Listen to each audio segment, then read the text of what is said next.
Israel traveled with all that he had and came to Beersheba, and offered sacrifices to the God of his father Isaac. God spoke to Israel in the visions of the night and said, "Jacob, Jacob." He said, "Here I am." He said, "I am God, the God of your father. Don't be afraid to go down into Egypt, for there I will make of you a great nation. I will go down with you into Egypt. I will also surely bring you up again. Joseph will close your eyes." Jacob rose up from Beersheba, and the sons of Israel carried Jacob their father, their little ones and their wives, in the wagons which Pharaoh had sent to carry him.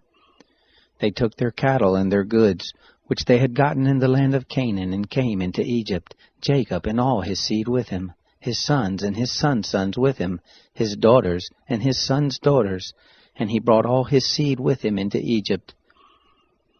These are the names of the children of Israel who came into Egypt: Jacob and his sons, Reuben, Jacob's firstborn, the sons of Reuben, Hanok, Palu, Hezron, and Carmi, the sons of Simeon, Jemuel, Jamin, Ohad, Jachin, Zohar, and Shaul, the son of a Canaanite woman, the sons of Levi, Gershon, Kohath, and Merari, the sons of Judah, Onan, Shelah, Perez, and Zerah.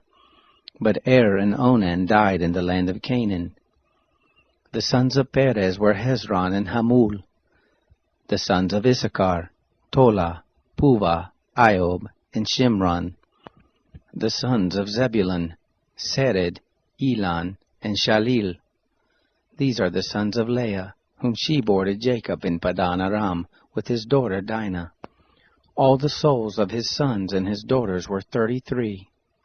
The sons of Gad, Ziphion, Hagi, Shunai, Esbon, Eri, Arodai, and Areli. The sons of Asher, Imnah, Ishva, Ishvi, Beriah, and Sarah their sister. The sons of Beriah, Eber, and Malchiel.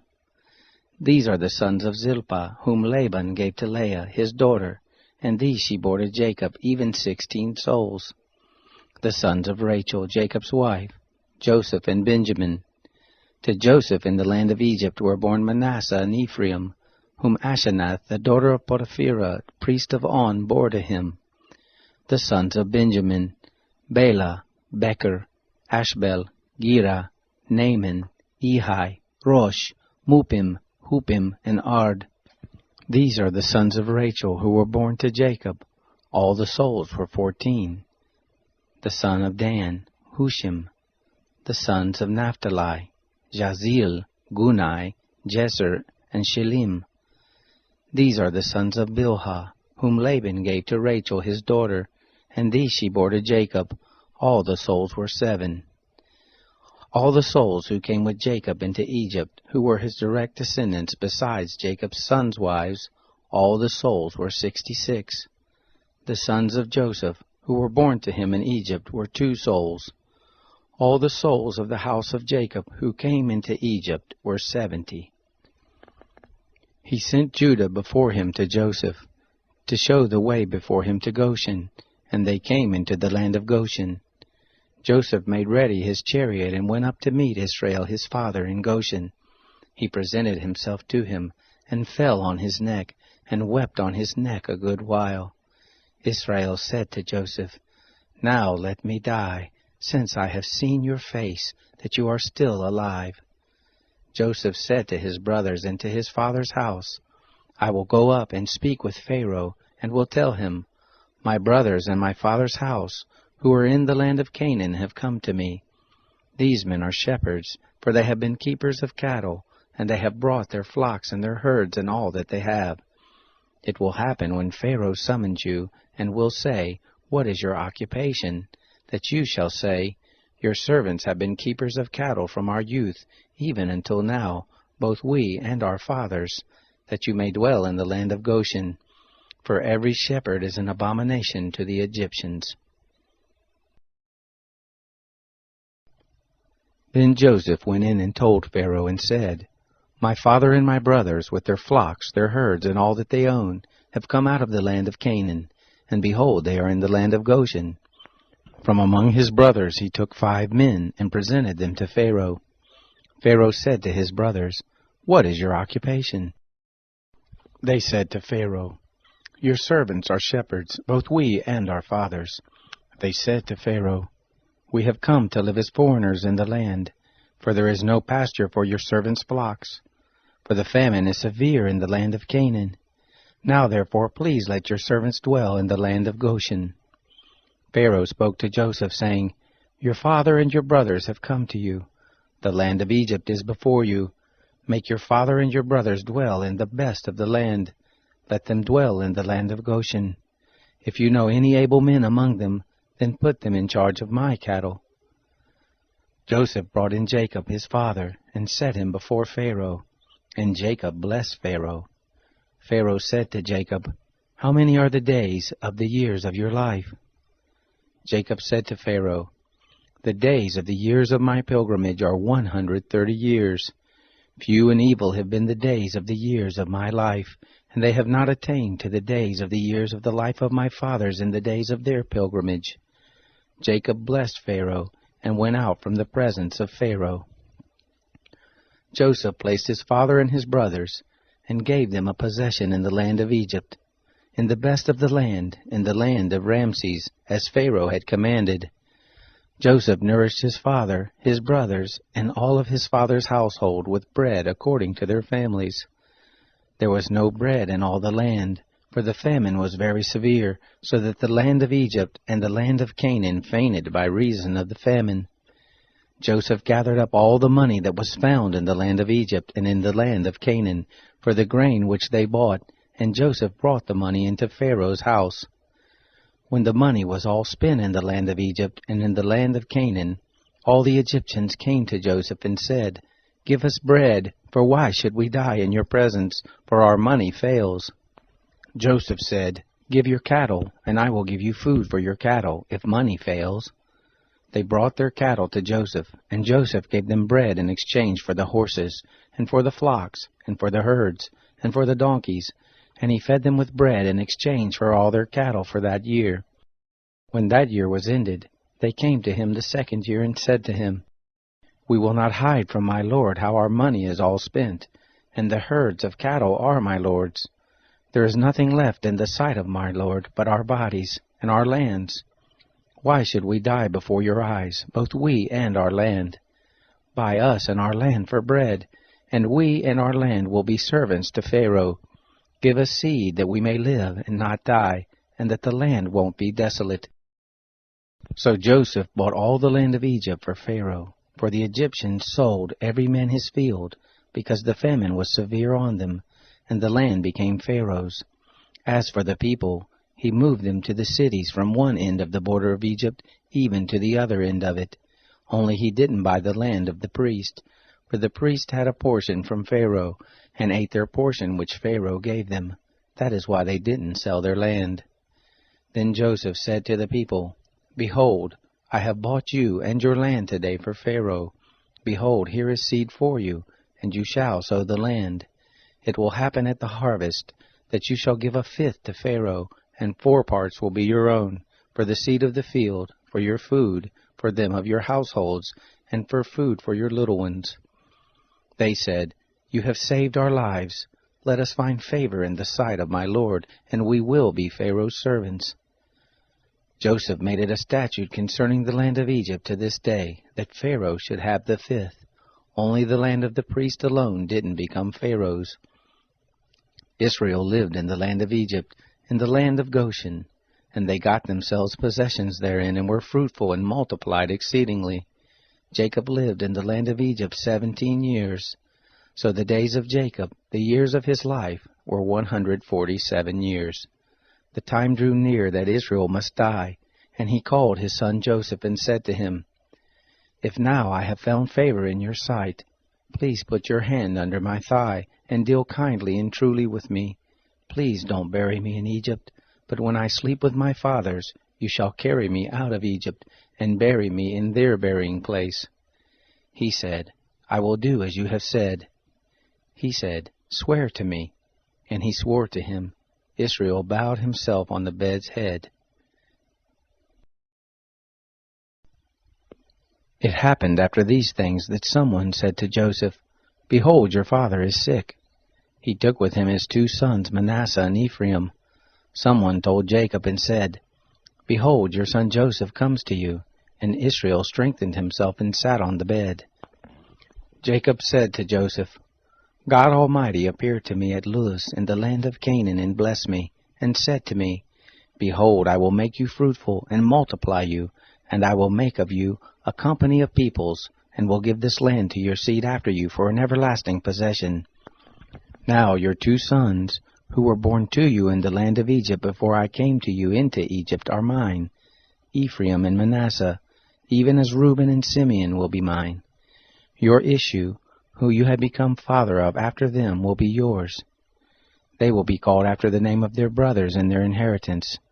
As for me, when I came from Padan, Rachel died by me in the land of Canaan in the way, when there was still some distance to come to Ephrath, and I buried her there in the way to Ephrath, the same is Bethlehem." Israel saw Joseph's sons and said, "Who are these?" Joseph said to his father, "They are my sons whom God has given me here." He said, "Please bring them to me, and I will bless them." Now the eyes of Israel were dim for age, so that he couldn't see. He brought them near to him, and he kissed them and embraced them. Israel said to Joseph, "I didn't think I would see your face, and behold, God has let me see your seed also." Joseph brought them out from between his knees, and he bowed himself with his face to the earth. Joseph took them both, Ephraim in his right hand toward Israel's left hand, and Manasseh in his left hand toward Israel's right hand, and brought them near to him. Israel stretched out his right hand, and laid it on Ephraim's head, who was the younger, and his left hand on Manasseh's head, guiding his hands knowingly, for Manasseh was the firstborn. He blessed Joseph and said, "The God before whom my fathers Abraham and Isaac did walk, the God who has fed me all my life to this day, the angel who has redeemed me from all evil, bless the lads, and let my name be named on them, and the name of my fathers Abraham and Isaac. Let them grow into a multitude in the midst of the earth." When Joseph saw that his father laid his right hand on the head of Ephraim, it displeased him. He held up his father's hand to remove it from Ephraim's head to Manasseh's head. Joseph said to his father, "Not so, my father, for this is the firstborn. Put your right hand on his head." His father refused and said, "I know, my son, I know. He also will become a people, and he also will be great. However, his younger brother will be greater than he, and his seed will become a multitude of nations." He blessed him that day, saying, "In you will Israel bless, saying, God make you as Ephraim and as Manasseh." He set Ephraim before Manasseh. Israel said to Joseph, "Behold, I am dying, but God will be with you, and bring you again to the land of your fathers. Moreover, I have given to you one portion above your brothers, which I took out of the hand of the Amorite with my sword and with my bow."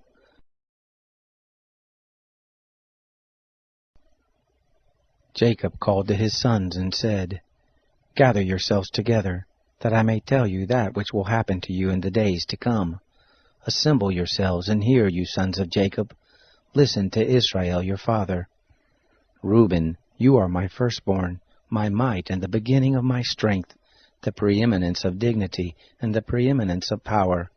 Boiling over as water, you shall not have the preeminence, because you went up to your father's bed, then defiled it. He went up to my couch. Simeon and Levi are brothers. Weapons of violence are their swords. My soul, don't come into their council. My glory, don't be united to their assembly. For in their anger they killed a man. In their self-will they hamstrung an ox. Cursed be their anger, for it was fierce, and their wrath, for it was cruel. I will divide them in Jacob, scatter them in Israel. Judah, your brothers will praise you. Your hand will be on the neck of your enemies. Your father's sons will bow down before you. Judah is a lion's cub. From the prey, my son, you have gone up. He stooped down, he crouched as a lion, as a lioness. Who will rouse him up? The scepter will not depart from Judah, nor the ruler's staff from between his feet, until he comes to whom it belongs. To him will the obedience of the peoples be, binding his foal to the vine, his donkey's colt to the choice vine. He has washed his garments in wine, his robes in the blood of grapes. His eyes will be red with wine, his teeth white with milk. Zebulun will dwell at the haven of the sea. He will be for a haven of ships. His border will be on Sidon. Issachar is a strong donkey, lying down between the saddlebags. He saw a resting place that it was good, the land that it was pleasant. He bows his shoulder to the burden, and becomes a servant doing forced labor. Dan will judge his people, as one of the tribes of Israel. Dan will be a serpent in the way, an adder in the path, that bites the horse's heels, so that his rider falls backward. I have waited for your salvation, Lord. Gad, a troop will press on him, but he will press on their heel. Out of Asher his bread will be fat. He will yield royal dainties. Naphtali is a doe set free, who bears beautiful fawns. Joseph is a fruitful vine by a spring. His branches run over the wall. The archers have sorely grieved him, shot at him and persecute him. But his bow abode in strength. The arms of his hands were made strong by the hands of the mighty one of Jacob. From there is the shepherd, the stone of Israel. Even by the God of your father who will help you, by the Almighty who will bless you with the blessings of heaven above, blessings of the deep that lies below, blessings of the breast and of the womb. The blessings of your father have prevailed above the blessings of the ancient mountains, above the bounty of the age-old hills. They will be on the head of Joseph, on the crown of the head of him who is separated from his brothers. Benjamin is a ravenous wolf.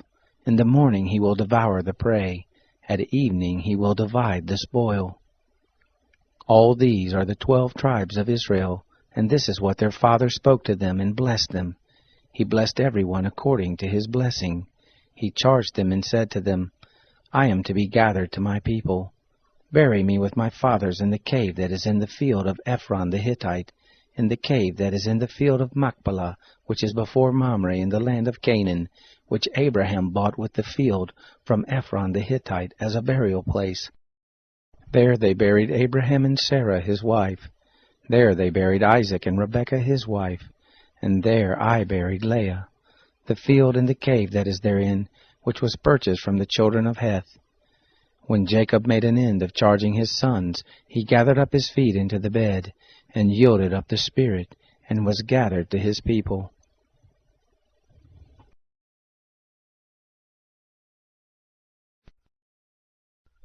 Then Pharisees and scribes came to Jesus from Jerusalem, saying, Why do your disciples disobey the tradition of the elders? For they don't wash their hands when they eat bread. He answered them, Why do you also disobey the commandment of God because of your tradition? For God commanded, Honor your father and your mother, and he who speaks evil of father or mother, let him be put to death. But you say, Whoever may tell his father or his mother, Whatever help you might otherwise have gotten from me is a gift devoted to God, he shall not honor his father or mother. You have made the commandment of God void because of your tradition. You hypocrites! Well did Isaiah prophesy of you, saying, These people draw near to me with their mouth, and honor me with their lips, but their heart is far from me, and in vain do they worship me, teaching as doctrine rules made by men. He summoned the multitude and said to them, Hear and understand.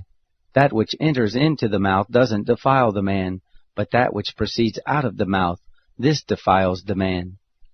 Then the disciples came and said to him, Do you know that the Pharisees were offended when they heard this saying?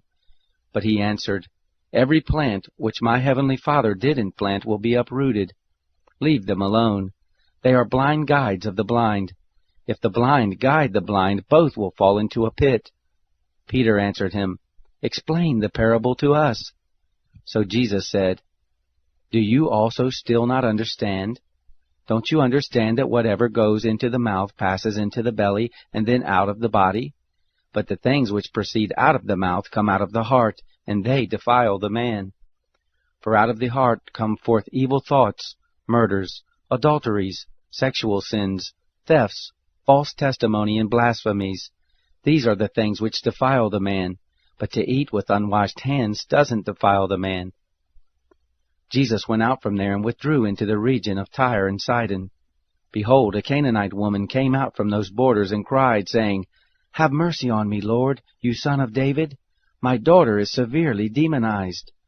But he answered her not a word. His disciples came and begged him, saying, Send her away, for she cries after us. But he answered, I wasn't sent to anyone but the lost sheep of the house of Israel. But she came and worshipped him, saying, Lord, help me. But he answered, It is not appropriate to take the children's bread and throw it to the dogs. But she said, Yes, Lord, but even the dogs eat the crumbs which fall from their master's table. Then Jesus answered her, Woman, great is your faith. Be it done to you even as you desire. And her daughter was healed from that hour. Jesus departed there and came near to the Sea of Galilee, and he went up into the mountain and sat there. Great multitudes came to him, having with them the lame, blind, mute, maimed, and many others, and they put them down at his feet. He healed them, so that the multitude wondered when they saw the mute speaking, injured whole, lame walking, and blind seeing, and they glorified the God of Israel. Jesus summoned his disciples and said, I have compassion on the multitude, because they continue with me now 3 days and have nothing to eat. I don't want to send them away fasting, or they might faint on the way. The disciples said to him, Where should we get so many loaves in a deserted place as to satisfy so great a multitude? Jesus said to them, How many loaves do you have? They said, 7, and a few small fish. He commanded the multitude to sit down on the ground, and he took the 7 loaves and the fish. He gave thanks and broke them, and gave to the disciples, and the disciples to the multitudes. They all ate and were filled. They took up 7 baskets full of the broken pieces that were left over. Those who ate were 4,000 men, besides women and children. Then he sent away the multitudes, got into the boat, and came into the borders of Magdala.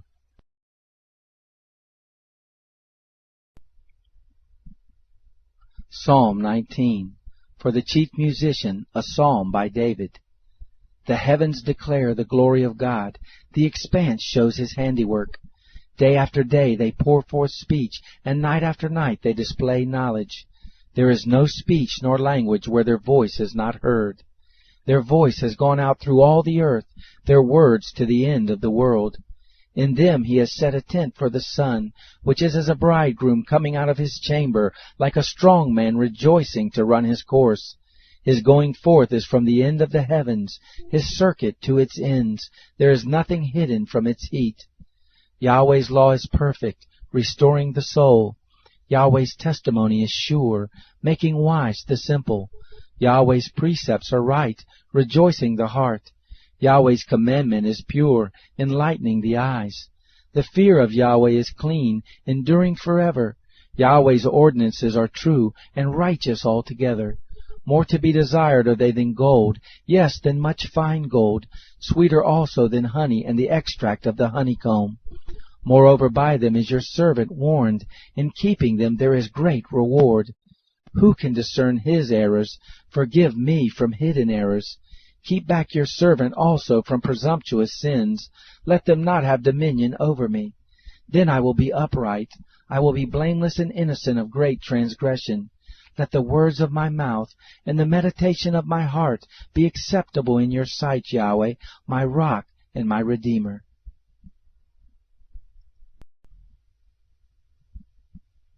Psalm 20. For the chief musician, a psalm by David. May Yahweh answer you in the day of trouble. May the name of the God of Jacob set you up on high. Send you help from the sanctuary, grant you support from Zion. Remember all your offerings and accept your burnt sacrifice.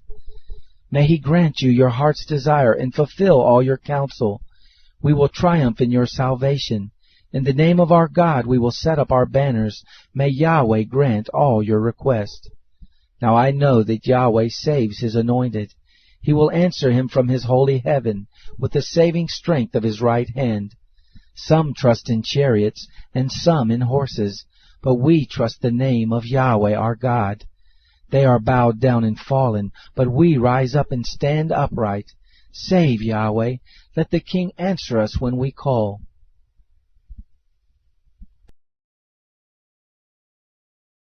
Don't enter into the path of the wicked. Don't walk in the way of evil men. Avoid it and don't pass by it. Turn from it and pass on. For they don't sleep unless they do evil. Their sleep is taken away unless they make someone fall. For they eat the bread of wickedness and drink the wine of violence. But the path of the righteous is like the dawning light that shines more and more until the perfect day. The way of the wicked is like darkness. They don't know what they stumble over. My son, attend to my words. Turn your ear to my sayings. Let them not depart from your eyes. Keep them in the midst of your heart. For they are light to those who find them, and health to their whole body. Keep your heart with all diligence, for out of it is the wellspring of life. Put away from yourself a perverse mouth. Put corrupt lips far from you. Let your eyes look straight ahead. Fix your gaze directly before you. Make the path of your feet level. Let all of your ways be established. Don't turn to the right hand nor to the left. Remove your foot from evil.